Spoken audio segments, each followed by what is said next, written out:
मान्यवर अत्यंत पोट तिटकीने बोलल्यामुळे भूकही लागलेल्याच आहेत. या चांगल्या कार्यक्रमाचं आयोजन केल्याबद्दल कालही अभिनंदन केलं, आजही तुमच्या सगळ्या टीमचं अभिनंदन करतो. रमेश कोळी पाटील,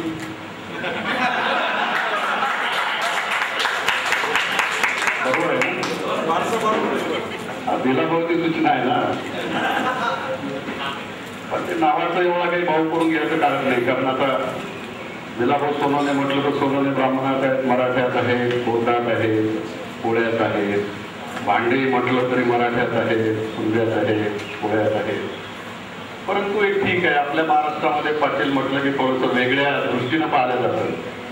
खरं म्हणजे झालं असं की जे ओरिजिनल पाटील आहेत ते स्वतःच्या नावामुळे पाटील यायला कचरतात आणि जे पाटील कधीच नव्हते ते मात्र महाराष्ट्रामध्ये पाटील म्हणून मिळवतात.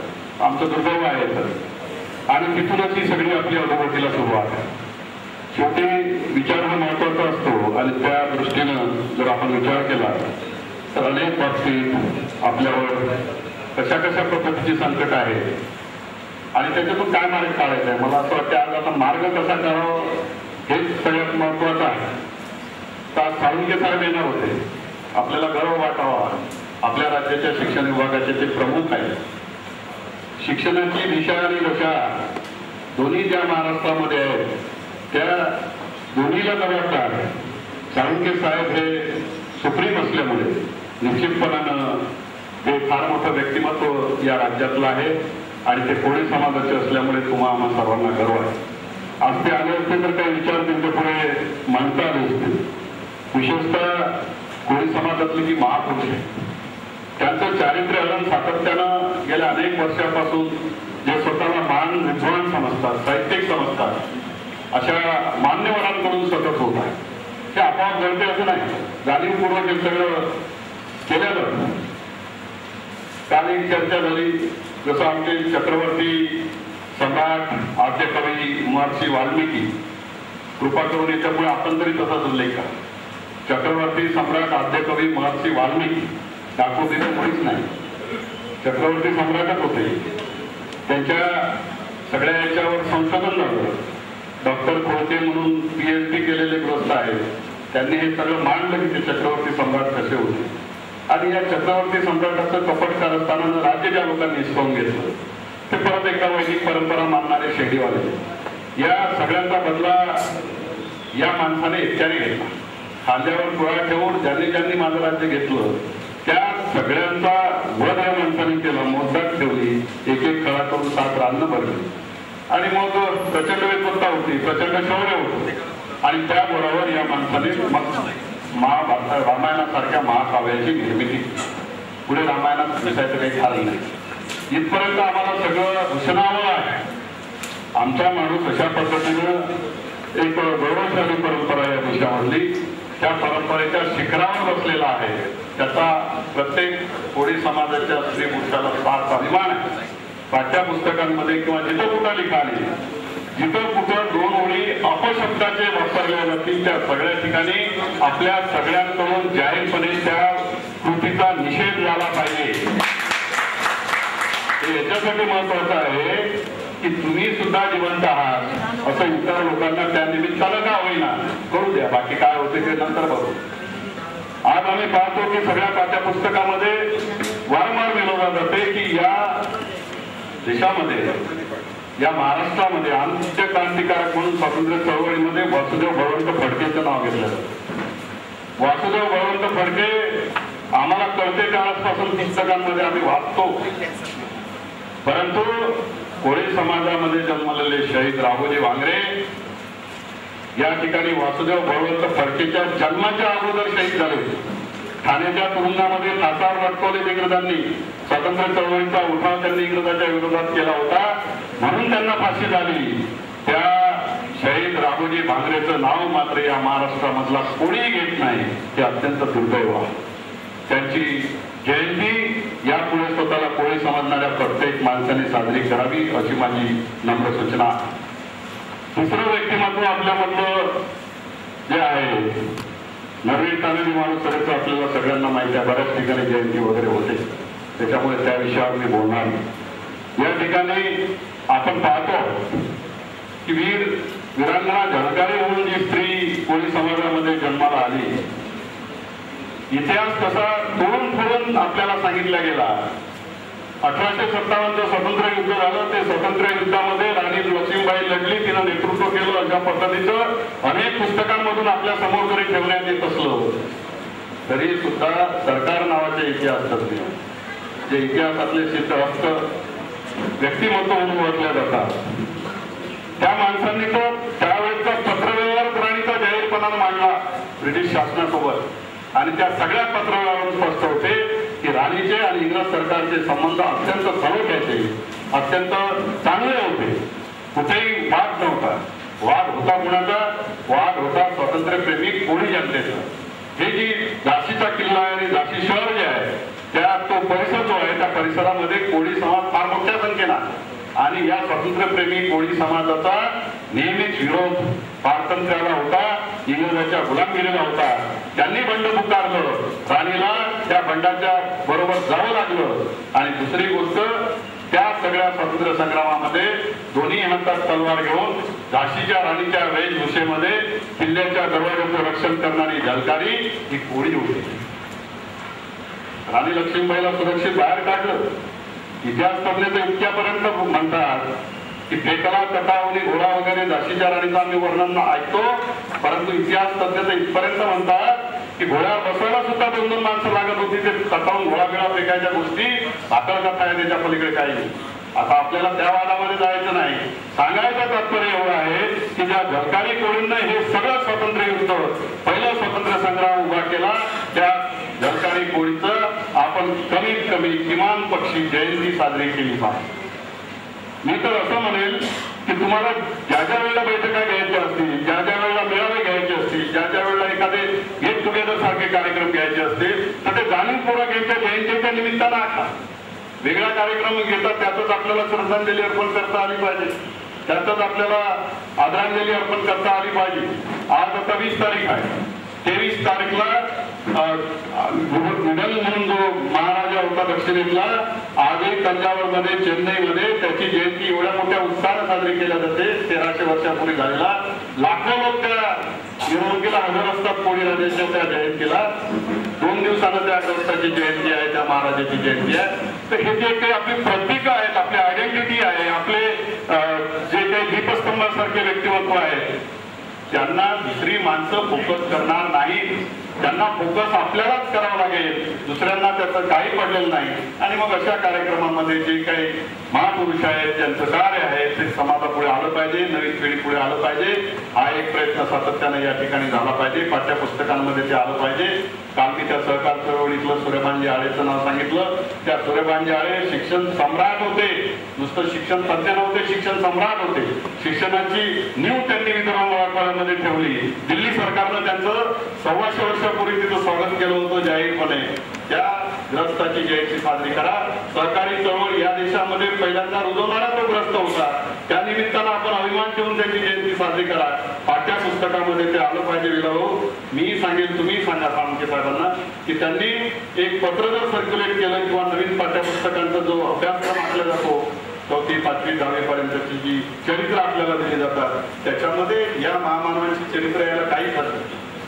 कोळी संचालक असताना या राज्याचं जर कोळ्यांचं व्यक्तिमत्व एक देश पातळीवरचं त्याच्यामध्ये जर 4 ओळी त्याच्या संदर्भात येत नसतील तर भविष्यात ते कधी येणार नाही. कारण एवढी चांगली संधी काही आपल्याला पुन्हा प्राप्त होईल असं मला स्वतःला वाटत नाही.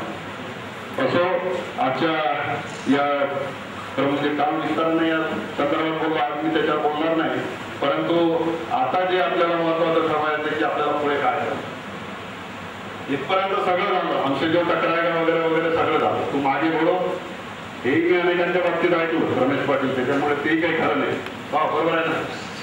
त्याच्यामुळे आता काय करायचं, एक गोष्ट मी आवर्जून सांगितली पाहिजे. तसं मी काही अपरिचित नाही, परंतु माझं 42 वर्षाचं करिअर सामाजिक आहे आणि 40 वर्षाचं करिअर हे राजकीय आहे. म्हणजे 2 वर्ष अगोदर सामाजिक कार्य जास्त आहे, 2 वर्ष. हे 40 असेल तर ते 42 आहे. आणि दोन्ही क्षेत्रामध्ये बऱ्यापैकी स्थान. म्हणजे अतिगावच्या सरपंचापासून 8 वेळा लालदिव्याच्या बत्त्या अलग याच्यामध्ये ती सगळी पदं मंत्रालयाच्या साध्या मधल्यापर्यंतची पाहिली, अनुभवली. शासन पाहिलं, प्रशासन पाहिलं, माणसं पाहिली, सगळं झालंय. आणि 1959 साली तुमच्या माहिती करता सांगता कदाचित अनेकांना ती माहिती नसेल, या देशामध्ये अनेक राज्यामध्ये कोळी समाजाच्या संघटना होत्या, लहान लहान संघटना होत्या, आपापल्या परीने त्या कार्य करत होत्या. नाही असं नाही, काही चांगल्या होत्या, काही नुसतं नावाच्या होत्या, काही कागदावरच्या होत्या, पण समाज कार्य त्या करत होत्या. या सगळ्यांना एकत्रित करून त्यांचा एक महासंघ नव्हतं त्यावेळेस कल्पना, परंतु त्या सगळ्यांना एकत्रितपणे येऊन कधी एक संघटना असावी अशा प्रकारची भूमिका आम्ही अकोलेवाल्यांनी घेतली. रमेश पाटील हे तुम्हाला आवर्जून सांगितलं पाहिजे. आणि मग अखिल भारतीय कोळी समाज 1969 साली अकोला येथे स्थापन झाला. कदाचित अनेकांना त्या गोष्टी माहीत नसतील, आम्ही त्याचे साक्षीदार आहोत. मी फार तर त्यावेळेला 18-19 वर्षाचा असेल, पण मला ते सगळं आठवते, कारण आम्ही त्यामध्ये सतरंजा उचलायची कामं करत होतो.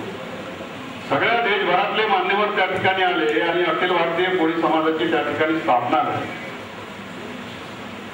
कोळी समाजाचं संघटन गाव पातळीपासून राज्य पातळीपासून देश पातळीवर नेण्याचा हा प्रयत्न होता. संघटन रजिस्टर्ड झालं, दिल्ली ऑफिसला रजिस्टर्ड केलं आणि त्याच्यानंतर जी स्थित्यंतर झाली त्याच्यावर मी टीका टिप्पणी एवढ्यासाठी करत नाही की जो वैभवशाली काळ अखिल भारतीय कोळी समाजानं पाहिला, त्याच कोळी समाजाच्या संघटनेची अधोगती सुद्धा तुमच्यापैकी बसलेल्या अनेकांनी पाहिली.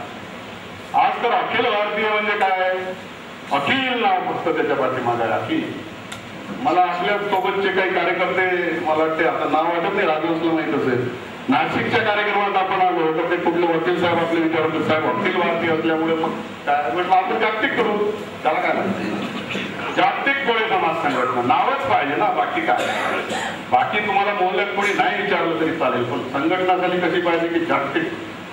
तर या पद्धतीचा करून काही प्रश्न सुटतील किंवा तुम्हाला फार बाहेरचे लोक सन्मान देतील किंवा तुमचे काम जे आहेत ते फार तत्काळ करतील असं नाही. तुम्हाला त्या पद्धतीनं ती भूमिका घ्यावी लागेल. आज आम्ही पाहतो की देश पातळीवर 2 खासदार आहेत. 9 लोकांना मी मागच्या 1.5 महिन्यापूर्वी बोलवून चर्चा केली. त्यांना सांगितलं की बाबा तुम्ही एक सत्तेचे केंद्र आहात समाजाच्या दृष्टीनं, तुम्ही सगळे जर एका व्यासपीठावर दिसले लोकांना तर तुमच्याकडून काही फार अपेक्षा नाही लोकांची. लोकांना एक गर्व वाटतो की माझ्या समाजाचा माणूस दिल्ली खासदार आहे. आपल्या महाराष्ट्रातले त्यामध्ये एक आहे, दीव मधला एक आहे, गुजरात मधले 4 आहेत, हिमाचल मधला एक आहे, बंगाल मधला आहे, बिहार मधला एक आहे, 9 लोक आहेत.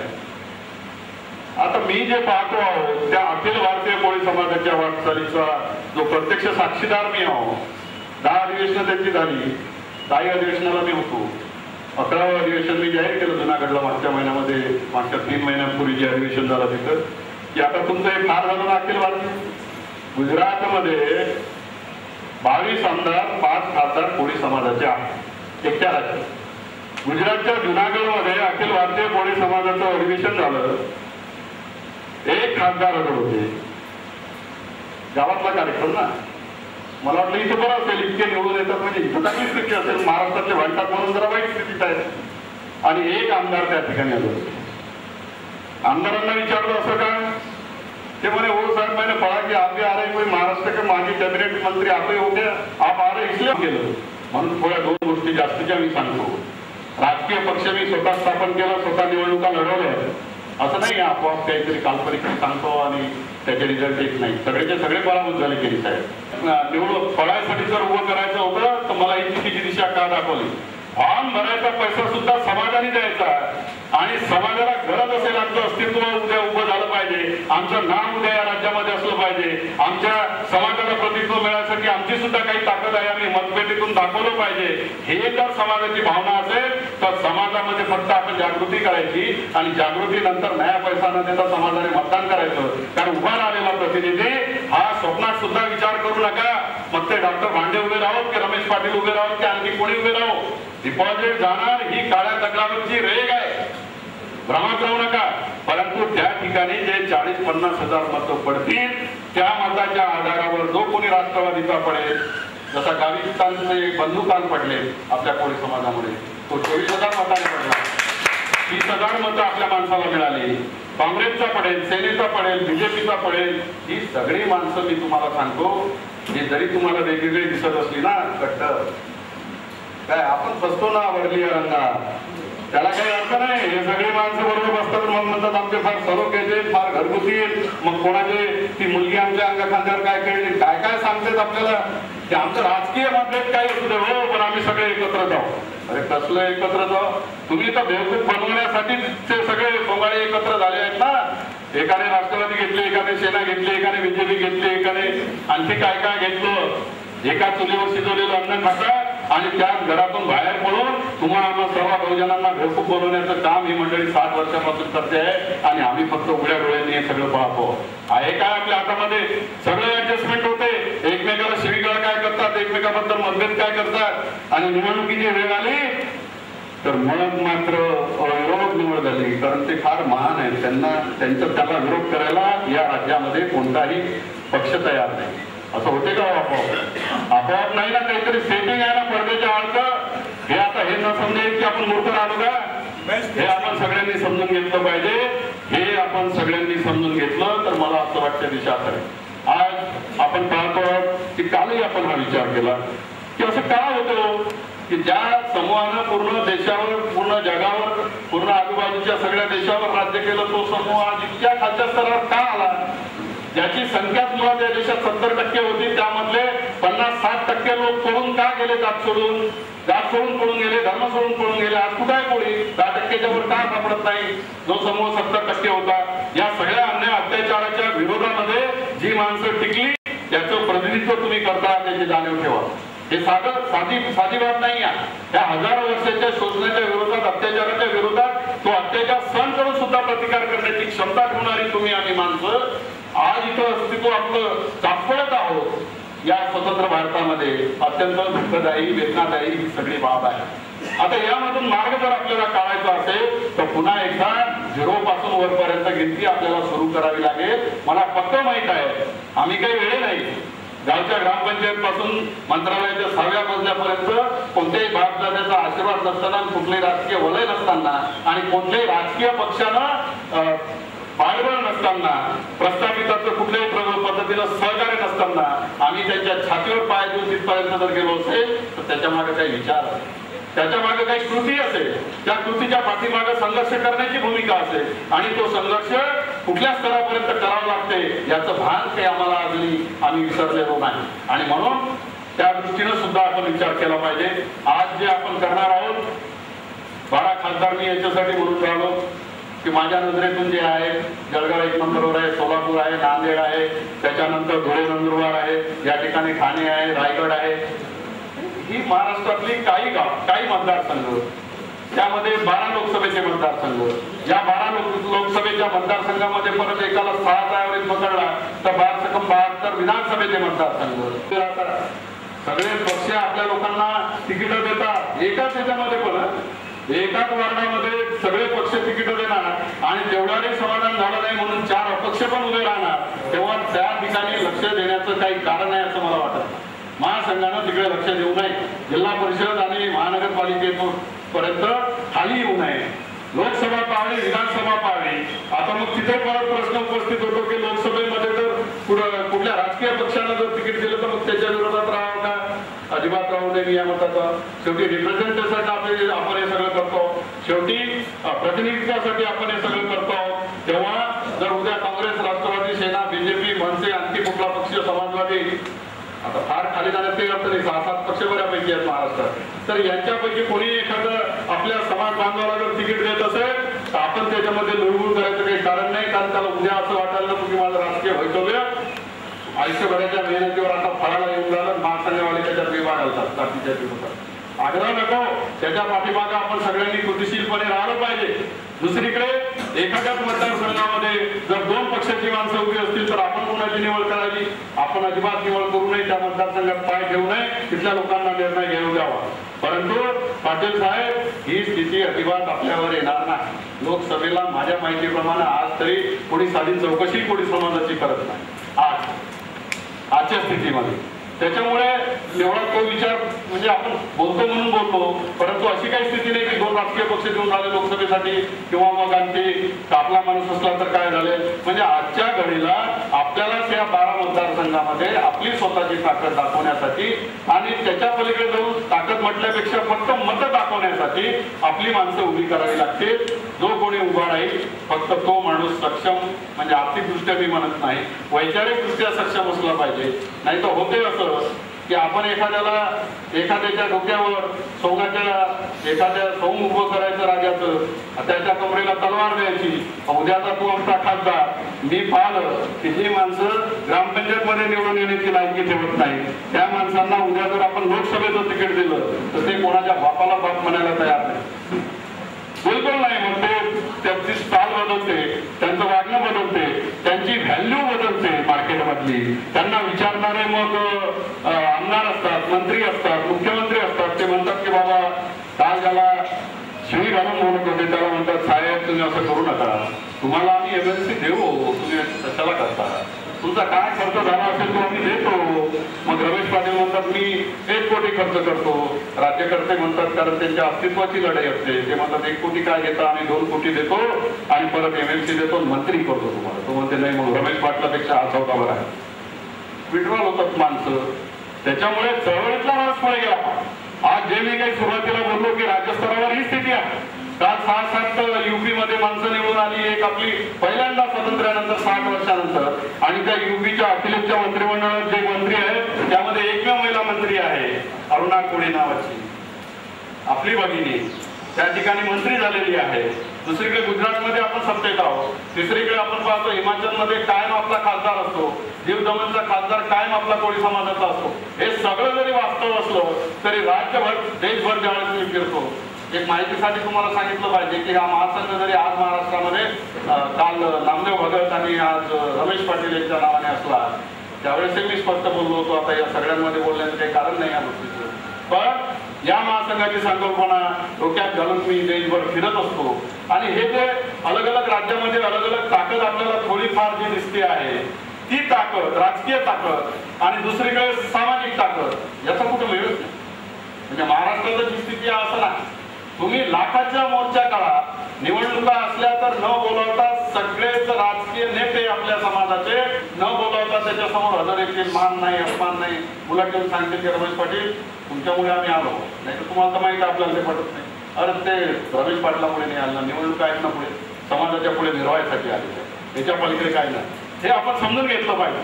समाजाची बांधिलकी राजकारणामध्ये पुढे गेलेली माणसं का ठेवत नाही, समाजाच्या बद्दलची ओळख का ठेवत नाही, सामाजिक संघटनेची माणसं सुद्धा त्या ठिकाणी सत्तेमध्ये गेलेल्या लोकांशी नाळ मिळून का ठेवत नाही, या दोनचाही विचार गंभीरपणाने आपल्याला करावा लागेल. गंभीरपणाने हा विचार करावा लागेल. राज्यामधले अधिवेशन होतात त्या ठिकाणी ही बाब प्रकर्षाने जाणवते की त्या राज्यामध्ये जरी 22 आमदार असतील, 4 खासदार असतील, 5 खासदार असतील, मंत्री असतील, तरी कोळी समाजाचं अधिवेशन म्हटलं तर त्यांच्यापैकी कोणाची हजेरी त्या ठिकाणी ही अत्यंत दुर्दैवाची बाब आहे. आता या ठिकाणी बोलल्या गेलं की नव्हते का आमचे आमदार, याच 9 आमदार आपले होते. एक काळ असा होता की आपले 9 आमदार होते 78-79 मध्ये. त्या आमदारांनी नुसतं उभं राहून घरून जरी मुख्यमंत्र्याला म्हटलं असतं हे काय नाही आमच्यासाठी हे पत्रक काढा, ते पत्रक काढा, आदिवासीसाठी हे झालं पाहिजे, कोळी समाजासाठी हे झालं पाहिजे, एका क्षणात ती पत्रक सगळी निघाले ते मी दोष देत नाही. परंतु सत्तेची ताकद काय असते हे मी जवळून पाहिलेला आहे. अरे जिथं मी एकटा ऐकत नव्हतो तिथं 9 म्हणजे फार मोठी ताकद झाली. मला तर अनुभवच मिळत नव्हता सभागृहात, तरी सुद्धा 3.5 तास ऐकून घ्यावं लागलं सगळ्या पक्षाच्या आमदारांना, मंत्र्यांना. कारण आपली बाजू न्यायाची आहे, आपली बाजू सत्याची आहे आणि म्हणून ते ऐकून घेणं भाग आहे. 9 लोक असताना सुद्धा आपण काही फार दिवे लावू शकतो. उद्या 12 खासदार आल्या काय होईल, समजा आले चुकून आपण उभे केले महासंघाचे 12 खासदार, काय होईल? काहीच होणार नाही. समाजाशी प्रश्नाच्या बाबतीतलं तर अजिबात काही होणार नाही. परंतु सभागृहात गेल्यानंतर तोंड जरी हे माणसं उघडतील की नाही याचा माझ्या मनामध्ये संशय आहे. आणि म्हणून सत्ताकारण महत्वाचं की समाजकारण महत्वाचं, या 2 मधली निवड आपल्याला तारतम्य ठेवून करावी लागेल. समाजकारण महत्वाचंच आहे. समाजकारण जोपर्यंत तुम्ही ताकदीनं राबवणार नाही, तर समाजाच्या शेवटच्या माणसापर्यंत महासंघाची किंवा कुठल्याही संघटनेची ध्येय धोरणं रुजवणार नाही, त्यापर्यंत पोहोचवणार नाही, तोपर्यंत त्या समाजाचं प्रतिनिधित्व करणारी माणसं ती येऊन त्यांना पुढे करणार नाही. असं नाही होत ते तुमची इच्छा आहे का उभं राहायची, तुमची आहे का, मग कुणीतरी आपलं हो म्हणणार, मग आपण त्याला तिकीट देणार. आपण नाही तपासणार की त्याची सामाजिक बांधिलकी काय, आपण नाही तपासणार की त्याची राजकीय योग्यता काय, आपण नाही तपासणार की त्याने याच्यापूर्वी काय दिवे लावले. म्हणजे समाजकारणाच्या संबंधात ते सगळ्या गोष्टीचे सगळ्या अँगलला विचार करावा लागेल आणि ती माणसं पुढे करावी लागतील. ज्याला झीज आहे, ज्याला कळवळ आहे, ज्याला समाजाच्या बद्दलची आपुलकी आहे, तळमळ आहे, तीच माणसं फक्त टिकू शकतात. आता ही सगळी स्पर्धेची लढाई आहे. हे आपोआप मिळण्यासारखं काही नाही. आपण ठरवलं ते झालं. आज ही संकट काही कमी आहेत का? मी कालच बोललो होतो की इथं या म्हणणारे एकटे रमेश पाटील, राजन टपके आणि या कार्यक्रमाला जाऊ नका म्हणणारे जर 15 लोक वारंवार फोन करून सांगत असतील तर त्याचा दुसरा अर्थ मी असा घेतो की अजूनही 15-16 शक्ती 20 शक्ती महाराष्ट्रात आहेत कोणी समाजाच्या, ज्यांना आपल्याला सोबत घ्यावं लागेल, सोबत घेण्याचा प्रयत्न करावा लागेल. आणि सोबत जर ते येऊ शकत नसतील तर ते समाजापुढे उघडे पडावे लागतील. हा संघर्ष तर घरातच पहिल्यांदा होईल, हा संघर्ष आपल्यामध्ये पहिल्यांदा होईल. तो संघर्ष करण्याची तयारी आणि मानसिकता आपल्याला ठेवावी लागेल. हे काही आपोआप घडण्यासारखी गोष्ट नाही आहे की मी काही एखादी चांगली गोष्ट सांगायची जी मला चांगली वाटते आणि ते इतरांनी सगळ्यांनी उचलून धरायची की तुम्ही सांगता म्हणून ती खरी असली पाहिजे, सत्य असली पाहिजे. एवढं साधं सोपं हे समीकरण नाही. 2+2 4 हे जरी होत असले वास्तवामध्ये तरी राजकारणामध्ये नेहमी 2+2 5 होतात, नाहीतर 3 होतात. हे वास्तव आहे. हे वास्तव आपण नाकारून चालत नाही आणि त्या दृष्टीनं आपण प्रयत्न केले, त्या दृष्टीनं आपण जर पावलं टाकायला सुरुवात केली तर मला असं वाटते की आज जे काही दुरून उभे राहून पाहताय ती माणसं हळूहळू जवळ यायला लागतात. आणि म्हणून आज आपलं प्रभावी काय असावं? आज आपलं प्रभावी समाजकारण. उद्या आपलं प्रभावी काय असावं? तर मला असं वाटतं उद्याही समाजकारण असावं. परवा आपलं समाजकारण, परवा आपलं प्रभावी कोणतं असावं? तर परवाही आपलं समाजकारणच महत्वाचं असावं. मंत्री आज असेल, उद्या असेल, नसेल, परवा नसेल, आणखी पुढच्या काळामध्ये तुमचा मुख्यमंत्री होईल, पण समाजकारणाची नाळ जर या ठिकाणच्या राजकारणाशी जोडल्या गेली तर मात्र कदापि या समाजाची प्रगती होऊ शकणार नाही. एक स्वतंत्र असते, एक आयडेंटिटी आम्ही ज्याला म्हणू ती अशा प्रकारची आपण उभी करू शकतो का समाज म्हणून? एक समाजाचा वचक आम्ही निर्माण करू शकतो का? वचक इन द सेन्स काही हातात काही काट्या लाट्या घेऊन त्याला वळवायचं असं नाही, पण एक वैचारिक प्रबोधन एवढं होऊ दे राज्यामध्ये, समाजामध्ये की समाजाच्या शेवटच्या माणसाला कळू दे की माझं हित कशात आहे, माझा हित कशात आहे. हे काही जोर जबरदस्तीचा मामला नाही. हे काही एकमेकांच्या लाट्या काट्या घेऊन एकमेकाला वटणीवर आणण्याचा भाग नाही. कोण किती कार्यक्रम करतो, कोण किती पैसे खर्च करतो, त्यालाही काही याच्यामध्ये काही व्हॅल्यू नाही. मी जे पाहिलेलं आहे ही निष्ठेनं खेळण करणारी कार्यकर्त्यांची फळी त्या गावामध्ये, त्या मोहल्ल्यामध्ये, त्या शहरामध्ये, जिल्ह्यामध्ये, राज्यामध्ये किती प्रभावीपणाने तुम्ही उभी करू शकता. समर्पित कार्यकर्त्याची फौज, ज्याला समर्पित म्हटलं जातं, एका तत्वाशी समर्पित, एका भावनेशी समर्पित, एका विचाराशी समर्पित झालेले कार्यकर्ते आपण किती उभी करू शकता, त्यावरच या सगळ्या चळवळीचं यश आहे. आज तुम्हाला सांगायला हरकत नाही रमेश पाटील, मी देशभर फिरतो पण मी कधी दावा केला नाही मी महासंघाचा अध्यक्ष. आणि दुसरीकडे कदाचित तुम्हाला हे माहित नसेल की भारतीय आदिवासी कोळी महासंघाच्या रजिस्टर्ड संस्थेचा मी अध्यक्ष.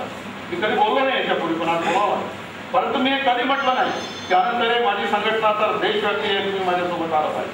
आणि हे होत नसते आणि त्यातही आपल्याला शाप आहे. आपण खेकड्या मासळ्यांच्या संपर्कात राहणारे माणसं आणि खेकड्यांची रचना कशी आहे की तो कुठूनही फेका, तसाही फेका, त्याची चाल जी जाईल ना ती अशी अशीच राहते. आपण म्हणतो सरळ टाकला तर सरळ जाईल, तर तो काय कसा चालतो? शरीराची रचनाच तशी आहे. म्हणजे त्याचा दोष आहे का? निसर्गाची जी रचना तशी केलेली आहे की त्याला सरळ चालताच येत. काय माहित तो एक चांगला गुण आपण घेतला असेल तर नाही, परंतु ह्या गोष्टी काही फार महत्व ठेवत नाही. आणि म्हणून अगदी पहिल्या भगत यांना अध्यक्ष करायच्या अगोदरपासून आपण जे प्रयत्न केले, अगदी क्रांती कोळी आपले अनंतरे सगळ्यांना बोलवून मुंबईमध्ये अनेक बैठका झाल्या, त्याच्यामध्ये आपली भावनाची होती की बाबा तुमची ताकद आहे. अनंतरेची जर 90% ताकद असेल तर या ठिकाणी बसलेल्या सुमनताईची 5% तर असेल, 1% मायनस काही तर असेल, तर ते तुम्ही इन्क्लूड कराल की मायनस कराल? बेरजेचं राजकारण करता का वजा बाकीचं, हे सगळ्यात महत्त्वाचं. आणि म्हणून या सगळ्यांना जर तुम्हाला राजकीय इच्छाशक्ती बाजूला ठेवून काम करायचं असेल पक्षभेद बाजूला ठेवून काम करायचं असेल तर मग कोण मोठा आणि कोण लहान सोयीसाठी आपल्याला कोणाला तरी अध्यक्ष म्हणावं लागेल. आज आपण रमेश पाटलाला अध्यक्ष म्हणतो, काल आपण नामदेव भगतला अध्यक्ष म्हटलं, उद्या आपण केनीला अध्यक्ष म्हणू. त्याने काही फार पडणार आहे? त्याने काही फार पडणार नाही. जी माणसं काम करतील संघटनेमध्ये, स्वतःचं योगदान देतील, ती माणसं त्या गौरवाला पात्र होतीलच. त्याच्यामध्ये काही तुमच्या म्हटल्यानं किंवा माझ्या म्हटल्यानं काही कमी होत नाही, जास्त होत नाही. परंतु माझी भूमिका अशी होती की जरी हे सगळं वास्तव असलं, म्हणजे रजिस्टर्डचा विषय मी आजच काढला, रजिस्टर्ड आहे ऑलरेडी, तुम्ही या नावानं रजिस्टर करायला लागाल तर तो आयोग बनेल की ते तर भांडीची आहे.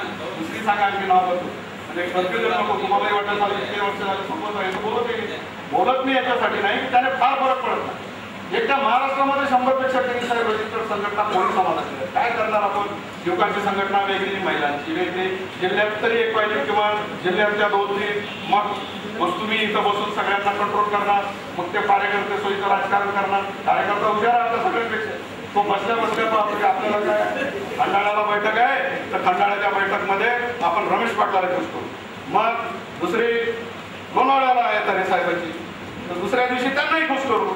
तिसऱ्या दिवशी डॉक्टर भांडे विदर्भात बोलवतात काय, तर तिथेही आपण जाऊ. कार्यकर्त्यांची भावना मोठी स्पष्ट आहे. कार्यकर्ते म्हणतात बाबा तुम्ही कोणी काही करा, आम्ही सगळे तुमच्या सोबत. आपण कमीत कमी तुम्ही तर एकत्र बसा. तुम्ही कशाला भांडता? सगळ्यांना जर एवढे उदात्त विचार घेऊन चालायचा आहे. आता प्रश्न असा आहे की ती फेज संपली, सगळे कार्यक्रम झाले, विनंत्या झाल्या, यांनी निमंत्रण दिले, स्वतः येतच नाही. काही लोक येतच नाही. काय असते कोणा काही माहिती नाही. म्हणजे भीती काय आहे? मला असं वाटतं की आपण काही इतर राजकीय पक्षाच्या व्यासपीठावर बसलेलो आहोत का, किंवा हे श्रेणी जे आहे त्यांनी राष्ट्रवादी काय, मी कसं जाऊ, समाजाच्या व्यासपीठावर बसलेलो आहोत ना. काही आपल्याला मतं मागायचे आहेत का, या पक्षाला त्या पक्षाला आलं पाहिजे ना एकत्र. पण एकत्र येत नाही. लहान लहान लहान लहान लहान लहान दुकानं मांडून बसलेले, सगळ्यांचा मिळून गल्ला पाहता तर काही संध्याकाळी मालचा, आणि आपण अजून रस्त्यावर उठायलाच तयार नाही. 10 मासवडे, 4 मासवडे, 3 मासवडे, 1 मासवडे घेऊन पण हे माणूस कशासाठी आले आहात? कशासाठी मला सांगा तुम्ही, कशासाठी? तुम्हाला भेटेल तर विचारा. मी अनेकदा विचारलं, त्यांच्यासमोरच विचारलं सगळ्यांनी. तर ते सगळ्यांना एकत्र आणण्याचं काम आता रमेश पाटलाचं नाही. त्यांनी त्यांची भूमिका जी होती ती पार पाडली. अध्यक्ष व्हायचं आहे का? अध्यक्ष व्हा. आम्ही सगळे म्हणतो रमेश पाटील तुम्ही राहू द्या, यांना करू. अर्थात तेवढीच असेल की नाही असली तरी कोणाची नाही. त्यांच्या नेतृत्वात आम्ही एवढे सिनियर, हा एक मोठा शब्द आहे. मी म्हणूनच तुम्हाला 45 वर्षाचा माझा इतिहास सांगितला. मी कधी बोलत नाही मी सिनियर वगैरे. समाजकारणात कसं आला सिनियर? समाजकारणात उद्या हे नवीन पुढे येतील, चांगले विचार देत जातात. काल मी ऐकतो अनेकांनी आपली भूमिका स्पष्टपणाने मांडली. तुम्ही त्यांना बळ दिलं पाहिजे. तुम्ही जेवढे मोठे असाल, तुमच्या खांद्यावर घेऊन जर त्यांना तुम्ही बाहेरचं जग दाखवलं तर ते जास्तीचं पाहू शकतील ना, का कमी पाहतील? व्यासपीठ जर तुम्हाला मिळालं, केनीचा खांदा मिळाला एखाद्याला व्यासपीठ, आता केनीला जेवढं दिसते त्याच्यापेक्षा 4 फूट उंच झाला तो, त्याला आपोआपच पुढचं दिसते. ही भूमिका घ्या ना, काय फरक काय पडतो? पण ते होत नाही, तसं होत नाही. आणि म्हणून मी म्हटलं की या भानगडीत पडू नका. अध्यक्ष तुम्हीच राहा, सरचिटणीस तुमचे असतील, कोण राजन आहे की कोण आहे तर मला माहिती पूर्ण कार्यकारिणी, ते तुम्हीच राहा सगळे. हो, काहीच फरक पडू नका. पण अध्यक्ष मंडळ का? डॉक्टर भांडे तुमच्या अध्यक्ष मंडळाचा सदस्य आहे. अनंतरेला यायचं असतील येतील, कांतीपोळीला यायचं असतील येतील, भानगडीत पडू नका. 100 संघटनांचे अध्यक्ष, तुम्हाला एक सांगतो, त्यांना अध्यक्षाच्या खाली काहीच चालत नाही म्हणून ते भानगड कुठे आहे? तेरे साडी से मेरी साडी सफेद कैसी, कमाल. काही नाही, दुसरा वाद काही नाही. हो, पाहिलं मी काही तात्विक वाद आहे का, काही धोरणात्मक आहे का, काही यांनी फार मोठं समाजाचं नुकसान केलं म्हणून यांच्या पाठीमागे येत नाही, काही नाही. प्रत्येकाला असं वाटतंय की मी अध्यक्षच असलो पाहिजे. आणि त्यातही आता ते अखिल भारतीयच फॅड आहेत. म्हणजे तो अखिल भारतीयच होतो, म्हणजे सगळे अखिल भारतीय. तो म्हणजे त्या गावाच्या बाहेर जात नाही, जिल्ह्याच्या बाहेर जात नाही, पण त्याची संघटना कुठली? अखिल भारतीय. आणि तो अध्यक्ष, बायको उपाध्यक्ष, मुलगा सेक्रेटरी, युवक आघाडीचा मुलगा, महिला आघाडीची बायको. काय चालवलं? काय चालवलं? म्हणजे कोणाला फसवतो आपण शेवटी? मला हे सांगा, हे सगळं आपण करतो. कोणाला फसवून राहतो आपण स्वतःलाच फसवून राहतो. त्याच्या पलीकडे का? तर हे सगळी आव्हानं आज आपल्या समोर. तरी सुद्धा उद्याच्या निवडणुकीमध्ये, लोकसभेमध्ये ही माणसं रमेश पाटील आपल्याला हेरावी लागतील. आणि म्हणून ज्यांच्या निष्ठेबद्दल खोट नाही, ज्यांच्या त्यागाबद्दल खोट नाही, ज्यांच्या समाजकारणाचं रेकॉर्ड आयुष्याचं चांगलं आहे, त्यांनी कधी राजकारणासाठी समाजकारणात भेटीत झालं नाही किंवा विकल्याची माणसं गेली नाही. ही माणसं गरीब असू दे, गरीब मी याच्यासाठी म्हणतो की काही फरक नाही पडत, इथं नाही लागायला खर्च करायचं. हे जे तुम्ही म्हणणार ते बरोबर आहे, 86 लाख लागतात इथं कशाला लागतात, का तो निवडून येणार आहे? अरे कदापि निवडून येणार नाही तो. आणि जर निवडून येणार नाही त्या पडणाऱ्या जागेसाठी एखाद्या माणसाने खर्च करावा ही आपण तरी अपेक्षा काय करा. त्याला तो खर्च येईल तो समाजाला करावा, वर्गणी करून करावा. आम्ही हे प्रयोग केले, सत्तेपर्यंत माणसं पोहोचून. भीमराव केराम उभा केला की रोडच्या बाजारामध्ये हातामध्ये दुपट्टा घेऊन आम्ही त्या आठवडी बाजारामध्ये भीक मागवली, अक्षरशः भाजीपाल्यातून 2 रुपये, याच्याकडून 1 रुपया, त्याच्याकडून 1 रुपया असं करून त्याचे फॉर्म भरायच्या डिपॉझिटचे पैसे जमा केले. आम्ही एकटी घेऊ शकलो असतो, परंतु आम्हाला दाखवायचं होतं की सगळ्यांचा सहभाग याच्यामध्ये असला पाहिजे. आणि ते पैसे भरून तो आमदार केला. कोणाच्या विरोधात? DB पाटलासारख्या अरबपती माणसाच्या विरोधात. तुमचा मूर्ख होता त्या अरबपती. आम्ही फाटकी माणसं त्या ठिकाणी फाटकीची 15 दिवस फिरत होतो किनवट मतदारसंघामध्ये. समविचारी माणसं तुमच्याशी जोडली, सामील व्हा. असं कशात आहे ना, प्रत्येकाचं दुकान आहे, ते दान करतं तिकडे आहे, त्या इकडे आहे, कांशीरामचा. अरे पुष्कळ आहे, राजकारणामध्ये तर काही बाधा नाही, त्याच्यामुळे तो काही भाग नाही. तर आपण त्या पद्धतीनं हे सगळं जर करायला लागलो तर मला असं वाटतं अनेक समूह आपल्या सोबत येतील आणि उद्या एक ताकद, पण विश्वास त्याच्यासाठी निर्माण करावा. ते आपोआप होत नाही. हे त्या मतदारसंघात त्या विभागामध्ये दुसऱ्या आपल्या समूहामध्ये पहिल्यांदा विश्वास तयार करावा लागेल, समाजामध्ये तुम्हाला विश्वास तयार करावा लागेल. समाजातल्या लोकांना बऱ्यापैकी कार्यकर्त्यांनी नेत्यांनी विश्वास दिल्यानंतर इतर समूहाच्या समोर जाताना तुम्हाला विश्वास द्यावा लागेल. पहिल्या निवडणुकीत कदाचित गफलत होईल, हो म्हणतील माणसं दगा देतील, दुसऱ्या निवडणुकीत कदाचित दगा देतील, पण तिसऱ्या निवडणुकीत निश्चितपणानं तुमच्या शब्दावरती विश्वास ठेवतील. एक चमत्कार आहे हा चमत्कार घडून तर इथं मायावतीनं उत्तर प्रदेशाची सत्ता हस्तगत केली. हो, अकोला जिल्हा परिषदेमध्ये जी आयडेंटिटी आम्ही रुजवली त्यामध्ये तिथले धुरंधर अगदी ज्यांचं आयुष्य राजकारणामध्ये गेलो, साखर सम्राट, तिथले काय काय सम्राट म्हणता येईल ते, त्यांच्या कामावर मोलमजुरी करणारी माणसं उभी केली आणि त्यांना वैसपाट केले. लोक काय आहेत त्याकडून, पण झेंडा कोणी हातात घ्यायचा? झेंडा हातात कोणी घ्यायचा? तर झेंडा हातात घेण्यासाठी सक्षम नेतृत्वाची कडी आपल्याला जिल्ह्यामध्ये उभी करावी लागेल. लोकसभा 12 आहे, सोपं आहे 12 लोक डिक्टेट करणं, तर 12 त्या पद्धतीनं फोकस करा, 12 लोकांना पुढे करा. त्याच्या पाठीमागं एक वातावरण निर्मिती होईल आणि त्या वातावरण निर्मितीमध्ये मधून उद्या 72 मतदारसंघ जे आहेत विधानसभेचे ते आपण मतांची संख्या पाहून मग त्यांना ठरवा. तुम्ही मुंबईवाले मी याच्यासाठी म्हणतो ते महत्वाचं आहे, म्हणजे त्या 72 मधून मग आपल्याला किती जागा लढवू शकतो आपण. हे आहे जळगावमधली जागा बरी आहे, तिथं आपण 50,000 मतं घेतली होती, माणूस जरी पडला तरी. मग त्या ठिकाणी विलाभाऊला प्रतिष्ठा द्या. विलाभाऊ काढल्यानंतर सगळे पक्ष सुरू होते. 50,000 मतं तर दिसू द्या तुमचे. म्हणजे राजकारण त्यांना कळते, मला कळते, आम्ही काही नसतं पराभूत व्हायसाठी थोडीच वेळ आला काही कारण नाही ना. ते एकदा तुम्ही दिसू द्या, त्यांच्या पाठीमागे ती ताकद उभी करा. काही आर्थिकदृष्ट्या दुर्बल असतील पण आपली मताची संख्या चांगली आहे, तिथले लोक सुद्धा आर्थिकदृष्ट्या दुर्बल आहेत. अनेक मतदारसंघ आहेत महाराष्ट्रामध्ये की जिथं 40,000 50,000 आपली मतं आहेत, परंतु कार्यकर्ते चांगले असून सुद्धा ते फॉर्म भरायचे त्यांचे आहेत. फॉर्म भरायला डिपॉझिट जे लागते ते करू शकत नाही. त्यांना ॲश्युरन्स द्या, ना की आम्ही पैसे तुम्ही खर्च करू नका, आम्ही काही सेंट्रलाइज काही करता येईल तेवढं करू. म्हणजे तुमच्या खिशात आम्ही 50 लाख देऊ या भ्रमात कोणी राहू नये की उद्या तू आमचा उमेदवार घे काही एक गाडी आणि ह्या चाव्या आजच्या कार्यक्रमामध्ये तू गाडी घे आणि डिझेलचं बिल आणून दे त्याला मी पडला पाहिजे. असं काही कुठल्या राजकीय पक्षात आपल्या तर उमडीत होणार नाही, भविष्यातही होणार नाही. आणि झालं तर ते एखाद्या निवडणुकीपेक्षा जास्त वेळ चालणार नाही. बरोबर आहे, शेवटी महापूर वसरून जातो, मग पैसाच आहे. तेव्हा तुमचाही सहभाग त्याच्यासाठी महत्वाचा आहे. तुमच्या सहभागातून हे सगळं उभं करायचं आहे. मला खात्री आहे यामधून निश्चितपणानं एक चांगलं वलय आपण या ठिकाणी निर्माण. आणि ज्या ठिकाणी तुम्ही कोल सम्राटासारखा ज्याच्या नावावर आज कोल्हापूर बसलेला आहे, आपण काय विसरतो रे सगळं.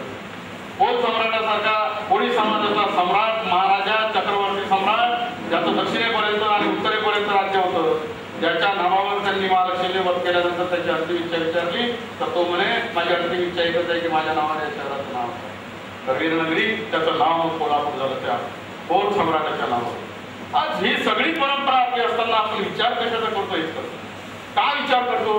थोडा विचारही करून पाहा. पॅटर्न तर आपण राबवलेच ना, सेनेचा पॅटर्न पुन्हा कोणाला मोठं केलं आपण. सेनेला केलं, काँग्रेसला केलं, राष्ट्रवादीला केलं, मनसेला करायला निघालेलो. कोणाकोणाचे डोळे आपण आले, कोणाकोणाची पालखी आपण उचलली, काही होतच नाही. पुढे भविष्यात मरेपर्यंत आणखी कोणाकोणाच्या पालख्या उचलू तेही सांगता येत नाही. परंतु एकदा स्वाभिमानानं उभे तर राहा. स्वाभिमानानं उभं राहायला तर शिका. क्रांती ही आपोआप होत नसते, परिवर्तन हे आपोआप होत नसते, हिंमत करावी लागते. डार्विन असं म्हणतो की माकडापासून माणूस झाला.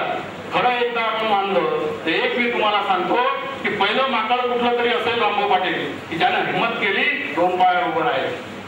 4 पायावर चालणारं माकड 2 पायावर उभं राहण्याची हिंमत केली आणि मग तो आमचा पूर्वज झाला. आजच्या माणसाचा पूर्वज झाला, त्यापासून मग पुढे माणसाची निर्मिती झाली. परंतु हिंमत परिवर्तनाची करावी लागते. इतर माकड हसले असतील त्याला.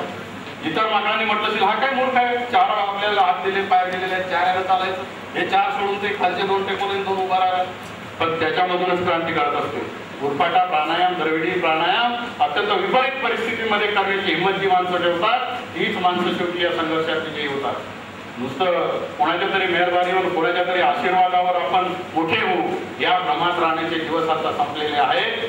ते तसे असते तर आपल्यापेक्षा लाख पटीनं मोठी माणसं आपल्यामध्ये कशी मातीमोल या लोकांनी केली. काल मी सांगितलं त्या पुन्हा त्यामध्ये जात नाही, तेव्हा त्या भ्रमात राहण्याचं काही कारण नाही. आज आम्ही असं पाहत आहोत की हे सगळं होत असताना त्रास होतो, हे सगळं होत असताना आपसामधली कटुता आहे, हे सगळं होत असताना आज जी माणसं स्टेजवर बसलेली आहेत त्याच्यामधलीच माणसं तुमच्या विरोधात प्रचाराला येतील. कारण शेवटी आमच्या तो अस्तित्वाचा लढा, काय अस्तित्वाचा लढा असेल? रामभाऊ पाटलाला उद्या महासंघाने उमेदवारी दिली, चांगला जुना त्यांचा कार्यकर्ता आहे, उद्या प्रेस्टीज होईल ना. राष्ट्रवादी मला सांगेल की मग तुम्ही काय कामाचे पक्षाचे समाजाचे नेते म्हणून मिळवता आणि तुम्ही काय करता, तुमचा माणूस काय निवडून येतो का? मग तुमचा माणूस निवडून येत नाही, तुमची मदत तिकडे गेली म्हणजे आमचा माणूस पडणार. मग त्यापेक्षा असं करा, तुम्हाला आम्ही मंत्री करतो, तुम्हाला आम्ही चपले देतो, तुम्ही सगळंच बसा आणि रामभाऊ पाटलाला कसं पाडता येईल या दृष्टीनं प्रयत्न करा. हे होईल, हे होईल, होणार नाही असं नाही, उलट हेच 90% होईल. परंतु हे होत असताना सुद्धा आपण त्या तिथं आपली अस्मिता कायम ठेवून, आपला विचार कायम ठेवून खंबीरपणानं पाय रोवले पाहिजे, उभं राहण्याची तयारी त्या ठिकाणी केली पाहिजे. आपोआप काय मिळते? आपोआप काही मिळत नाही. सफर पे चलना होगा तो धूप तो होगी. आणि ज्याला प्रवासाला निघायचं आहे काशी यात्रेला आणि त्यानं म्हटलं की ऊन आहे फार, आता जमत नाही, मग नंतर पावसाळा आहे, पावसाळा झाला की हिवाळा आहे. सफर पे चलना हो तो धूप तो होगी, धूप में निकल सको तो चलो. एक लक्षात घ्या, आपोआप नाही काही उमेदवारी मध्ये डिक्लेअर करा आणि मला कामाला लावा, असं काही होत नाही. सफर पे चलना होगा तो धूप तो होगी. अरे यहाँ तो सब तरफ धूप है, धूप में चल सको तो चलो. अरे इथं आपल्यासाठी तो सगळीकडे उन्हाळा आहे ना. हिवाळा आला तरी सुद्धा आपल्या कोळ्यासाठी उन्हाळाच आहे.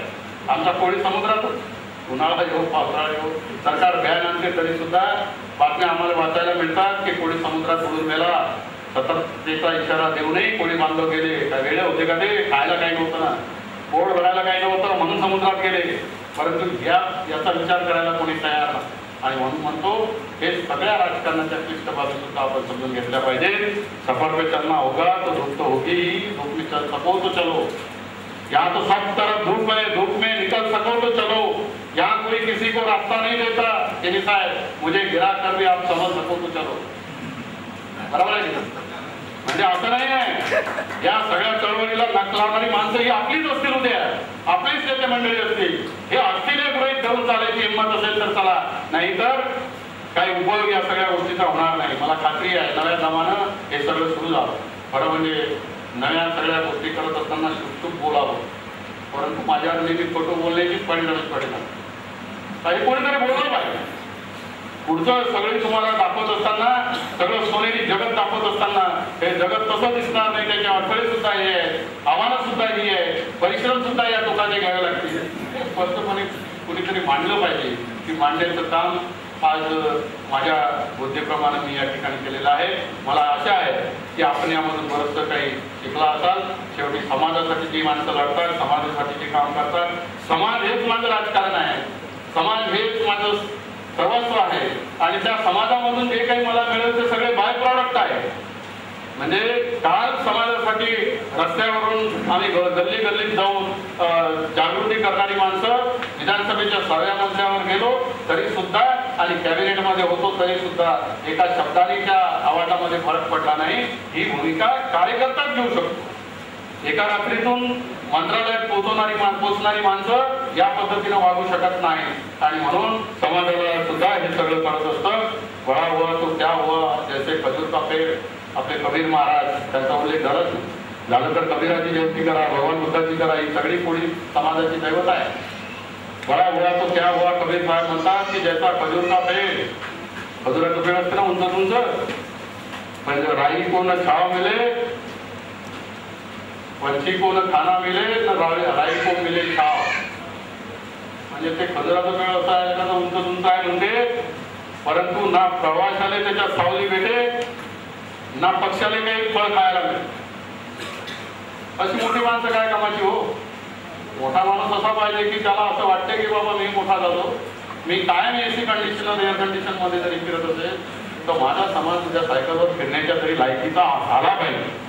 ही तळमळी माणसं ठेवतात. मी जगलो पाहिजे, इतरही जगले पाहिजे. तीच माणसं मोठी, तीच माणसं मोठी आणि तीच माणसं काहीतरी करू शकतात, करण्याची क्षमता ही दाखवू शकतात. आरक्षण वगैरे वगैरे खूप चर्चा झाली. आता त्यावर काही फार बोलत नाही. एक रिझल्ट चांगला काल मी तुम्हाला सांगितलेलाच आहे. दुसराही रिझल्ट काही दिवसात मी सकाळी मी अभिनंदन केलं DCM आणि त्यांचं की आभारी आहे बाबा तुम्ही जे काम केलं आमचं. तर जे 1100 लोक जिल्हा परिषदेमधून तात्काळ कमी होणार होते 8 दिवसाच्या आतमध्ये. प्रत्येक जिल्ह्यातले किमान आपले 40 लोक तरी नोकरदार कमी होणार होते. त्यांना त्यांचं मरण कळलं, कायमचं नाही, काही दिवसासाठी. आपल्याला काम पाहिजे की मग आगे बढो आंदोलन आपले चालूच राहते. तर दुसरं सुद्धा की जे काढलेले आहेत त्यांना पुरा रिस्ट्रिक्ट करण्याच्या संदर्भामध्ये सुद्धा एक वचन संबंधितांनी दिलेलं आहे. आता ते कधी होते दिल्याशिवाय माझा विश्वास नाही.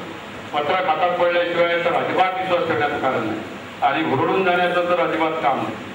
त्यांनी तर मग असं विचारणार आहोत की तुम्ही बाबा आज आम्हाला हे दिलं पण इतके दिवस तुम्ही त्यांना बरबाद केलं त्याचं काय, तो नंतरचा प्रश्न आहे. परंतु ज्यांनी दिलं त्यांचे आभार मानले पाहिजे. नुसतं शिवायचा उपयोग नाही. पुढच्या काळामध्ये हा संघर्ष सुरू ठेवत असताना ते उर्वरित सुद्धा मिळालं पाहिजे ही भूमिका आपण घेऊया. उद्याच्या 14ची लोकसभा जी 13 मध्ये घडलेली आहे रमेश पाटील, म्हणजे 90% रिपोर्ट्स असे आहेत की ते 13 मध्ये होईल आणि ती 13 मध्ये येणारी लोकसभा, त्या 13 मध्ये येणाऱ्या लोकसभेमध्ये हे 12 लोकसभेचे मतदारसंघ याच्यामधून बांधणीच होईल. समाजाच्या संघटनेची बांधणी त्यामधून होणार आहे पर्यायानं. परंतु कुठलीही बांधणी कुठलीही संघटना उभी राहत असताना तिच्या समोर काही ध्येय असलं पाहिजे, काही टार्गेट असलं पाहिजे. हे टार्गेट पूर्ण करण्यासाठी जे आपण कामाला लागायचं आहे आणि त्यामधून जे कार्यकर्ते वेळेवर सापडत नाही, सापडले तर टिकत नाही. तुम्ही फॉर्म भरायले प्रचाराने पैसा पाठवला तरी ते विड्रॉल कधी करतील हे कोणाच्या बापाला माहीत पडू देत नाही आणि परत कार्यक्रम झाला की आपल्या समोर आलं राहतं आगे बघ. आता आगे किती पळा समुद्र इकडे पुढे आम्हाला येते, समुद्रात पोहता येत नाही. आम्ही तर पळत पळत आलो तिकडून टोकापासून विदर्भाचे. आता समुद्राच्या काठावर आल्याने आगे बळो म्हणा तुम्ही आगे कुठपर्यंत नेता पुढे आमची. त्याच्यामुळे आता आगे बळो बंद करा. आता आहो तिथं वेळ होऊन आपले पाय पहिल्यांदा भक्कम करूया आणि त्या दृष्टीनं वाटचाल करूया आणि उमेदवार जे आहेत ते हेरण्याचं काम या ठिकाणी करा. संघटनात्मक बांधणी जी आहे ती संघटनात्मक बांधणी करा. आणि सगळ्यात महत्वाचं मी पुन्हा एकदा सगळ्यांच्या समोर सांगतो की आपल्याला जर ही संघटना काय ठेवून भरभराटी आणायची असेल तर हे सगळे अध्यक्ष तुम्ही सामील करून घ्या. तुम्ही हे म्हणूच नका की तू तालुक्याचा आहे तुला तालुक्याच्या बाहेर कोणी विचारत नाही विचारत. पण आता काय करणार साहेब, वस्तुस्थिती अशी आहे की त्याला जोपर्यंत तुम्ही घेत नाही अध्यक्ष म्हणून तुमच्या बाजूने बसवत नाही तोपर्यंत त्याला काही बरं वाटत नाही. तुम्ही त्याला अध्यक्ष म्हणून सन्मान दिला नाही तो मागे बसणार, मागे बसून बाहेर उठून जाणार, बाहेरून आणखी लांब जाणार. लांब गेल्यानंतर एक कलमी कार्यक्रम तो राबवणार की तुमची संघटना कशी मला होत आहे. वास्तव आहे. आणि म्हणून तुम्ही ज्या काही 100 समाजाची संघटना असतील ते आमच्या महासंघाचे पदचित्र सदस्य त्यांची लायकी असो की नसो आणि त्या सगळ्यांनी तुम्ही SMS पाठवा. आम्हाला नाही कळवलं तरी चालेल. सगळ्या कार्यक्रमाचे SMS पाठवता आले तर आपले नाही आले तर आनंद आहे. काय फरक पडतो आपल्याला, काही फरक पडत नाही. त्यांनी सुरुवात तर केली होती, त्याच्या डोक्यात आलं होतं की समाजाची संघटना असली पाहिजे. काहीतरी बातमीची आहेच नाही. आणखी नवीन लोकांना स्थापन करतातच ते आपण म्हटल्यामुळे थांबणार आहेत ते जे येतील ते आपले महासंघ म्हटलं की आपण महासंघ म्हणजे सगळे नदी नाले ओढ सगळे त्याच्यामध्ये येतील. विशाल रूप सागराचं त्यामध्ये होईल. आज आपण पाहतो की हे सगळं जरी आपल्याला घडून दिसत असलं तर हे काही फार दिवस टिकणार ना. हे गढूळ वातावरण जर आपण खंबीरपणानं पाय रोवून वाटचाल केली तर हे गढूळ वातावरण फार दिवस टिकणार नाही. जे माणसं आज म्हणतात बहिष्कार करा, कार्यक्रमाला जाऊ नका, त्यांचं काही फार काळ कोणी ऐकून घेणार नाही किंवा फार काळ ते फोन करू शकणार नाही. परंतु आपण आपलं पक्क ठेवलं पाहिजे. मला